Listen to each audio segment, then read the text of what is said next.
الحمد لله رب العالمين والصلاة والسلام على أشرف المرسلين نبينا محمد وعلى آله وصحبه أجمعين والتابعين ومن تبعهم بإحسان إلى يوم الدين. Nous continuons la série Une histoire inversée. Et aujourd'hui nous allons raconter l'histoire d'un compagnon du prophète sallallahu alayhi wa sallam. Cette histoire a été la cause qu'un verset a été révélé. Ce compagnon, c'est Saad ibn Abi Waqqas, radiyallahu anhu wa ardah, qui fait partie des 10 compagnons promis au paradis, qui est rentré dans l'islam très jeune et très tôt. Saad ibn Abi Waqqas était dévoué à sa mère. Il n'était pas violent envers sa mère. Il aimait sa mère. Il ne désobéissait pas à sa mère. Radiyallahu anhu wa ardah, et ceci même avant l'islam. Et sa mère avait connaissance de cela. Savait que Saad ne pouvait rien lui refuser. Savait que Saad radiyallahu anhu wa ardah ne pouvait rien refuser à sa mère. Et ne désobéissait jamais à sa mère.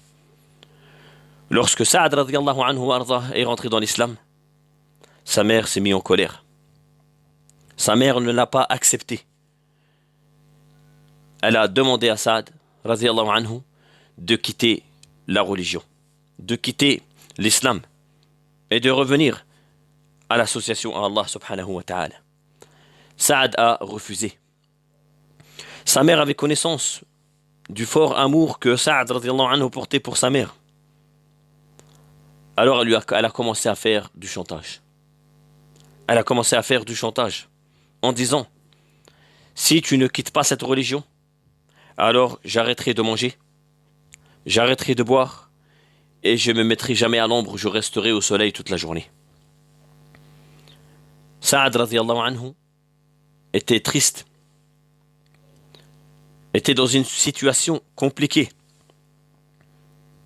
Puis il a dit à sa mère: ne le fais pas. Cette fois-ci, je serai obligé de te désobéir. Ne fais pas ce que tu m'as promis. Ne mets pas en application ton chantage. Car je ne peux pas quitter la religion d'Allah subhanahu wa ta'ala. C'est la religion de vérité. La mère de Saad radiyallahu anhu a mis en application ce qu'elle a promis. C'est-à-dire, elle ne mangeait plus, elle ne buvait plus et elle passait ses journées au soleil. Elle est devenue très faible, malade.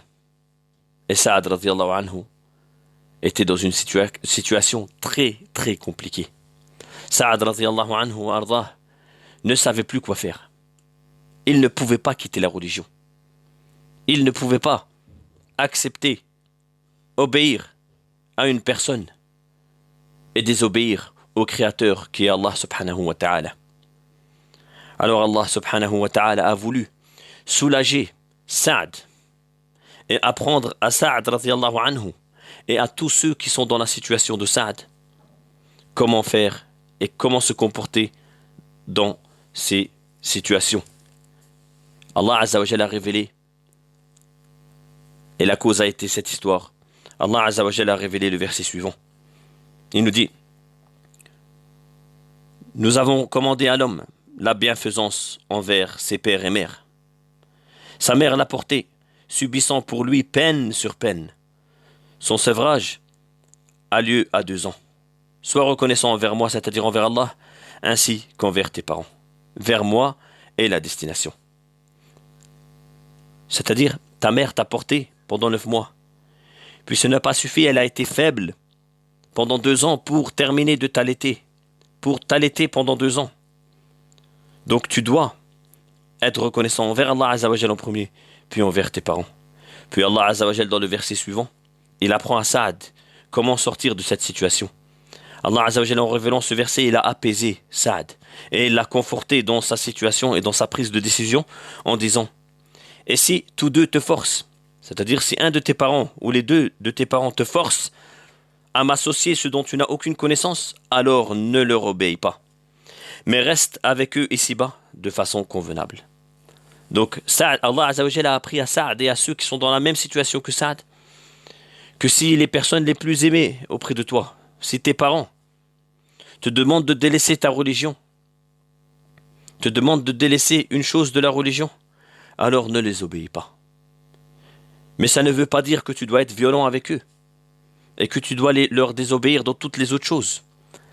Car Allah Azza wa Jalla nous dit par la suite, ne leur obéis pas, ne quitte pas, ne délaisse pas ta religion, mais sois avec eux dans la vie d'ici-bas, continue à être avec eux dans la vie d'ici-bas, convenablement, doux, correct, respecter tes parents.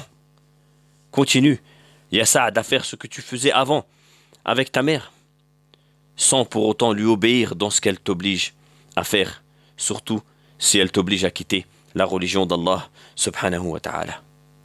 Ce verset et cette histoire nous apprennent que la personne doit savoir prendre les décisions et rester ferme sur ses décisions si ces décisions vont lui ouvrir les portes du paradis, vont lui faciliter le chemin du paradis. Et cette histoire et ce verset confirment également la parole du prophète sallallahu alayhi wa sallam lorsqu'il nous dit « Il n'y a pas d'obéissance à une créature dans la désobéissance du Créateur qui est Allah subhanahu wa ta'ala. » Subhanahu wa ta'ala. Donc tous ceux et celles qui sont dans la situation de Saad, voilà comment Allah subhanahu wa ta'ala a apaisé le cœur de Saad en lui disant « Oui Saad, tu as pris la bonne décision. Oui Saad, tu es sur le chemin de la vérité. N'obéis pas à tes parents. Ne délaisse pas ta religion, mais garde toujours avec eux, dans la vie d'ici-bas, un bon comportement. » N'oubliez pas, mes chers frères et sœurs, avant de rompre le jeûne, invoquez Allah subhanahu wa ta'ala. Et n'oubliez pas surtout de prier Salat al-Maghrib et de ne pas repousser Salat al-Maghrib à cause de la nourriture. Mangez des dattes, buvez un peu d'eau, pas trop fraîche car les médecins ont dit que c'était pas bon, ont déconseillé cela. Buvez un peu d'eau, prenez un peu de dattes, priez Salat al-Maghrib. Car la prière est une grande adoration et une adoration des plus aimées auprès d'Allah subhanahu wa ta'ala. Il ne faut pas la repousser. Puis retourner à table pour manger. Voilà mon conseil pour moi et pour vous. Aujourd'hui, nous demandons à Allah Azza wa Jal qui nous accepte notre jeûne et toutes nos bonnes œuvres. Innahu waliyu dhalika wal qadiru alayh. Subhana rabbika rabbil izzati amma yasifun. Wassalamu ala al mursalin walhamdulillahi rabbil alamin.